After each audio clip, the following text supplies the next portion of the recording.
Welcome to this module on intuition. We all use System 1, our intuitive decisions in our day-to-day roles, and the aim of this module is to enhance your understanding of when you should and shouldn't be using intuition to make your decisions.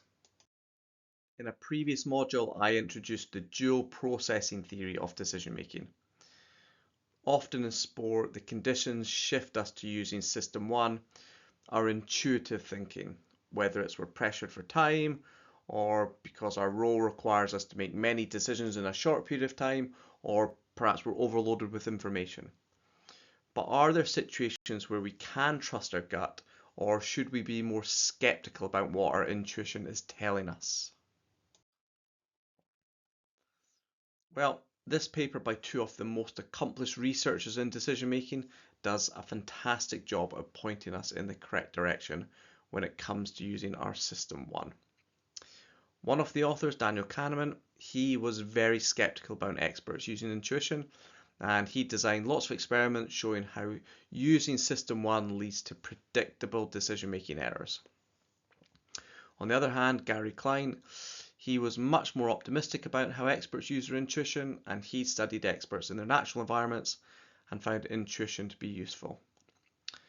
In 2009, both of these authors published this collaborative paper where they summarized all of their respective research on expert intuition. They found there needs to be two necessary conditions to be met for professionals to be consistently successful when using intuition. The first and most important condition is the type of situation that we're making the decision in. The situation must be a high validity situation. And a high validity situation must have very clear cause and effect, and our decisions in high validity situations must be very predictable. So thinking back to our decision map from an earlier module, simple and obvious decisions are high validity decisions. Decisions where there's a lot of research on this specific type of decision, there's best practice guidelines, and there's a very strong consensus amongst the experts. On the other hand, complex, one-of-a-kind type of decisions, these are low validity situations. The second condition for using intuition is the coach or the practitioner must have sufficient opportunities to learn the cues from these high validity situations. So this obviously points towards experience and lots of experience of the same situations. Only when both of these conditions are met can a professional consistently use their intuition, and even then there are some issues. Determining the validity of a situation is really challenging, and the authors highlight this in their paper because unless there's strong statistical evidence linking specific cues to outcome, we can't be sure our fast System 1, our gut feel decisions are going to be consistently effective. And one of the obvious reasons for this is that in sport, we're faced with many unique, one-of-a-kind type of decisions where there's so many variables involved in the outcome. Even though we might recognize a situation and make a fast decision based on our previous experiences, our situations are often complex and the conditions are constantly changing, whether it be personnel changes and team dynamic changes, the pressure of results changing our emotions, which impact decisions, or it could be changes in the way an athlete's responding due to unforeseen issues in their private life. There's just loads of variables. And this means that the conditions where we perhaps made fast decisions successfully in the past, they're likely different from the conditions we're now finding ourselves in, and using our System 1 is going to result in a decision-making error.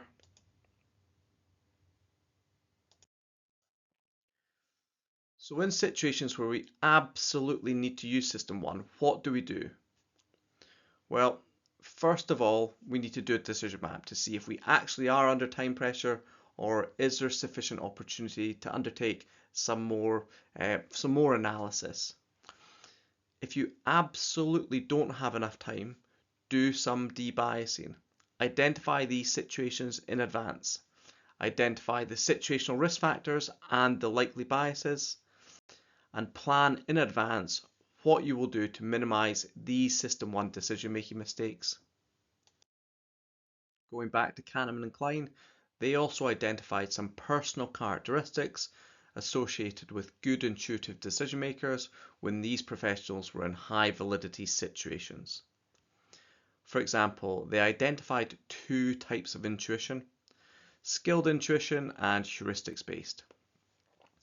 Skilled intuition originates from genuine context-specific experiences, deep reflective practice, and skill acquisition in a specific domain.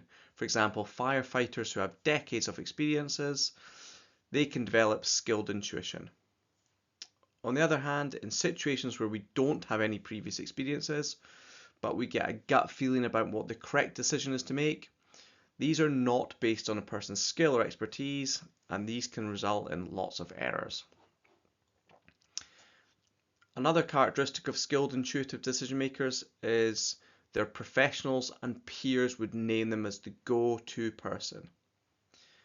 When we make fast System 1 decisions, we actually only consider one option, which is the first option that comes to mind, and we perform this mental simulation to see if it works. We don't consider several options and assess their benefits and risks, and this is actually called satisficing.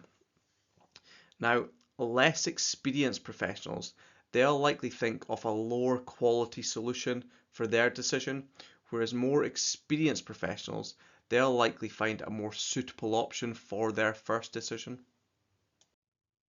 So to answer the question, when should you trust your gut as a sports practitioner? Well, only in high validity situations, and definitely not in complex one-of-a-kind situations where the stakes are high. Next, intuition is simply based on pattern recognition from previous experiences. And intuitive decisions in situations where you have no or limited experiences are likely to end in bad outcomes. And if they do end in the outcomes that you want, it's more than often lucky, but you'll trick yourself into thinking that you're a good intuitive decision maker. And finally, even when we are very experienced and we successfully use our intuition, we're still at risk of situational biases, and we should consider mapping our decisions to understand how much time we have available and using de-biasing to reduce the errors when we do absolutely have to make fast decisions.